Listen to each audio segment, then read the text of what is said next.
Hi, I'm Ron, and this is my wife, Teresa. My passion is travel. His is cars. So we compromised. Check it out. Now that we're finally retired, we can start living our dream. Can we take the Spirit of America on the road now? Great idea.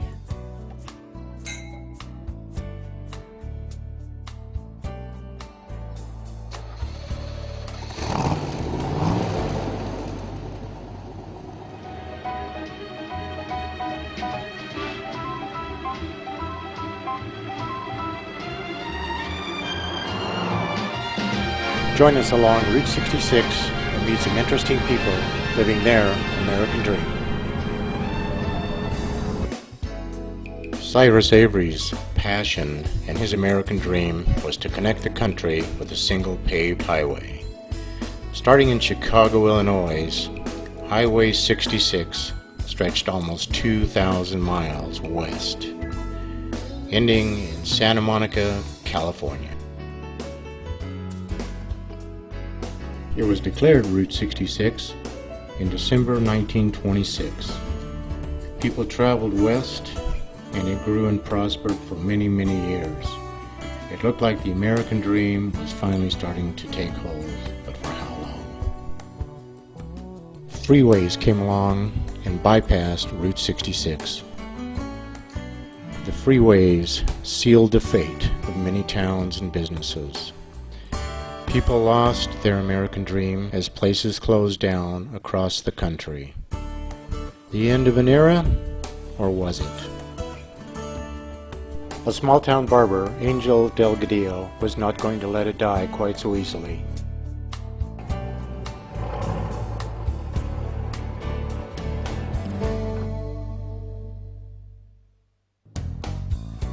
We were excited to meet Angel.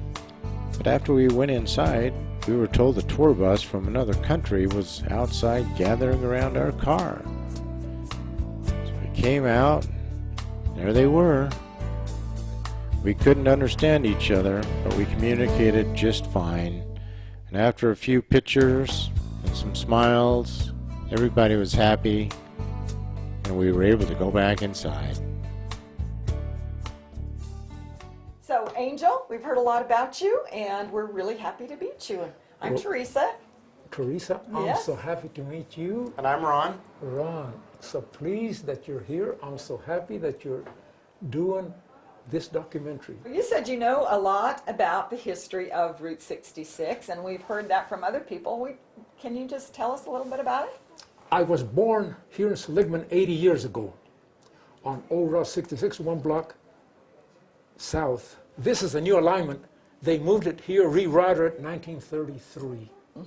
The United States designated it US 66 December of 1926. That's when they pieced it all together from Chicago, Illinois to Santa Monica, California, and they said this is now US 66. Wow. The United States decertified it, decommissioned it, brought the signs down, and told the world the freeways are built. We don't need the 66 highways anymore. The end of an era. We were bypassed September 22nd, 1978. How did that affect your business, and how did that affect the town? When you lose a couple of filling stations, a motel, and restaurant, you have lost so much. We must have lost 70% of our economy. Oh, no. Yes, ma'am. Okay, Angel, why don't you tell us how this barbershop evolved into the gift store? Okay. After we were bypassed September 22nd, 1978, and we saw the impact that it had on our business, my wife and I said, we're going to have to do something. So we decided to stay. In the early 1980s, they began trickling here, not many, and they, both men and women in their 50s, 60s, and 70s, then they all sounded like a recording.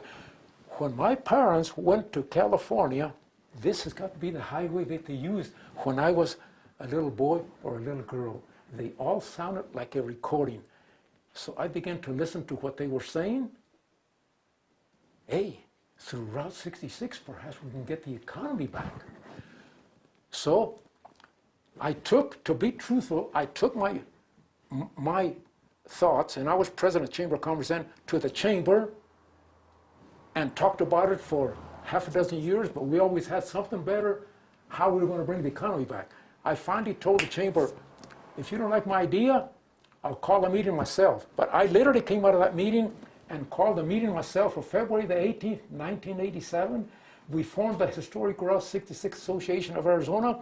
We asked the state to make it historic from here to Topak, Arizona. The state made it historic December of the same year, 1987.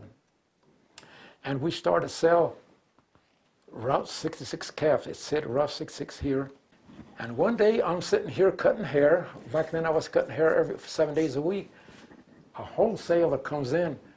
You know, Angel, isn't it about time that you start selling for yourself? Haven't you done enough selling for the association? Wow. So my wife and I began selling a few things for ourselves. You have so much passion, and you're so excited about this history and about Route 66. Are you living your dream? Is this your dream? Have you always wanted to take over for your father and revise this Route 66? This is my dream, yeah. I very often have to say that, have to think that I was born for this. Wow. I want to tell the world, if you've got a dream, just go do it. And don't look back. The chamber didn't think it was a good idea, and everything the chamber talked about has never come to pass. What has kept this town alive is Route 66.